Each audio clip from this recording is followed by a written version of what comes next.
So what we want to give you a quick lesson in is finally we have our last method of solving, and this method is going to involve solving by graphing.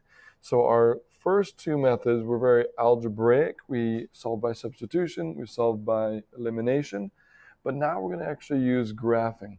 And so really it's going to be primarily based using Desmos, but we wanted to make sure that you understood kind of what this looks like visually before we just jump into Desmos. So a few notes real fast. This one we're going to begin by, we're going to call this intersecting lines. If we have two lines that actually intersect with each other, so we have intersecting lines, it's going to be pretty obvious. We're going to have two separate lines here. We'll just draw two random lines, so that one and this one. And we can see that those two lines definitely intersect with each other. And that point right there, that point where they intersect, is our solution. So we have one of them, simply one. We have one solution. And that's actually the most common. Our two lines are going to intersect with each other. That's very, very common. But it's also possible that we'll have two lines that actually don't intersect. So maybe that and that. And you should probably know by now that those are actually our parallel lines, right? So if we have parallel lines that don't intersect with each other, then they're never going to intersect, and that means that there's actually no solution at all.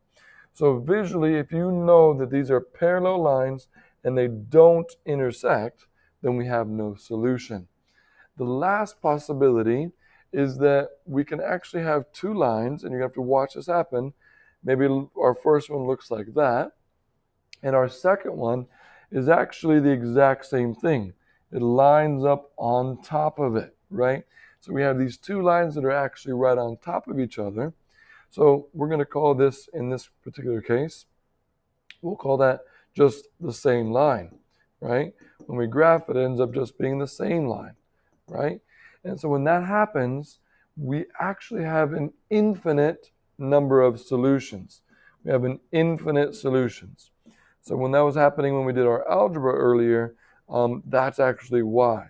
We have an infinite number of solutions because the two lines themselves are actually lining up on top of each other. So it's really important that when we are graphing these lines, we understand that we can have one solution, no solution, or an infinite number of solutions. And it all depends on what happens on that graph. Let's jump into some practice.